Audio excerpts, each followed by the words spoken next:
what do you get when you have O'Shea Jackson and James Franco in the same movie? You get a very, very dark comedy with mixed results. Hey guys, it's me, Box Office Ricky, and I'm here with my new friend. His name is Earl. Earl, say hello to the world. Hi, everybody. Anyway, I just wanted to introduce you guys to our newest addition to the Box Office Ricky family. Earl is, he's a special dog. I like him. He's very kind. He was the smallest of the runt. But anyway, let's dive into my review of Idiots.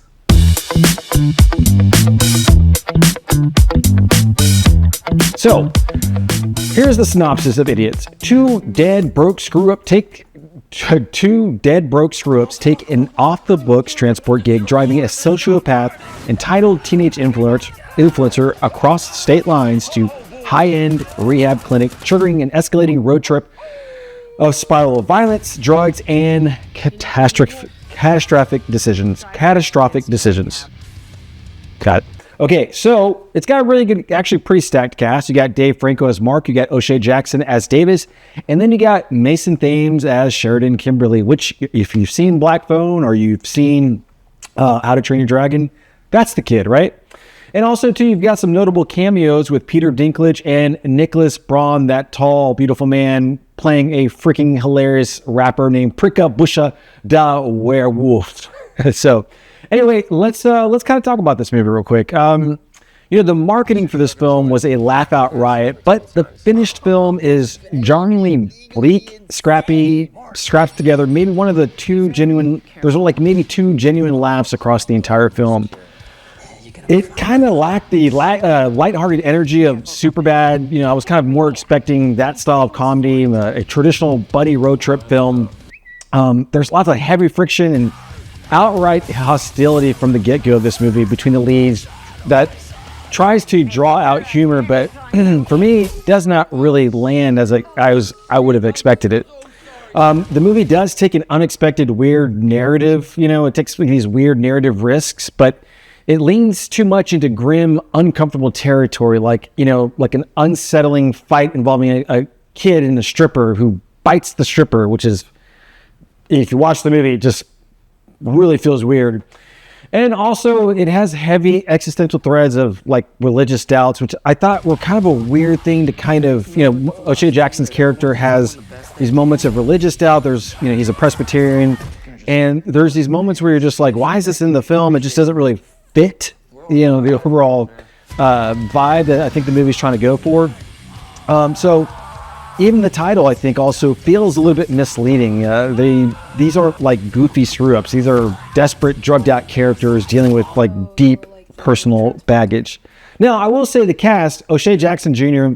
is a massive bright spot who continues to prove he's talented. I mean, the guy's a versatile actor entirely outside of his father's shadow, which, if you don't know, Ice Cube, that's who O'Shea Jackson Jr. is the son of. If you didn't know that, well, just put their pictures side to side, you'll see. And then also the James Franco dynamic. He delivers on a very familiar, gritty, disheveled frat boy persona, but the material pulls it towards an uncomfortably dark, tragic space rather than like a lovable idiocy, which I think James Franco does really, really well, especially in his voice acting. If you ever watch any animated series with James Franco, the guy's got chops. He's pretty funny. And then Mason Thames plays the passenger, the teenager.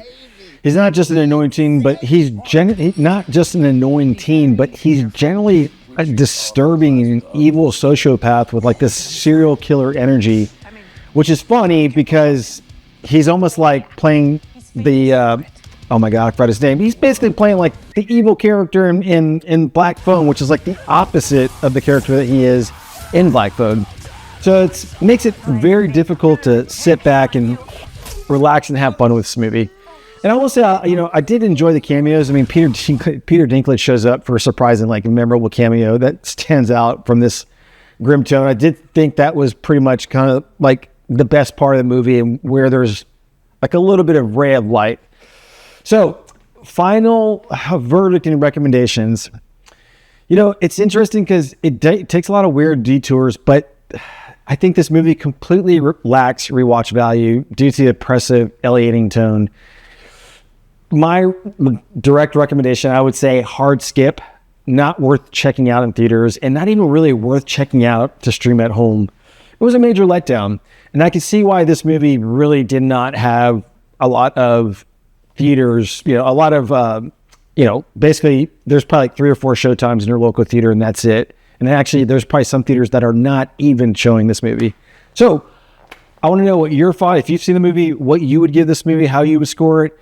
I could see the potential for people do liking it. It is a dark comedy. It's the same director actually did 2 great movies called The Green Room, and I think what was the other one? Let me look that up real quick. It's called Blue Ruin, which are actually 2 solid movies.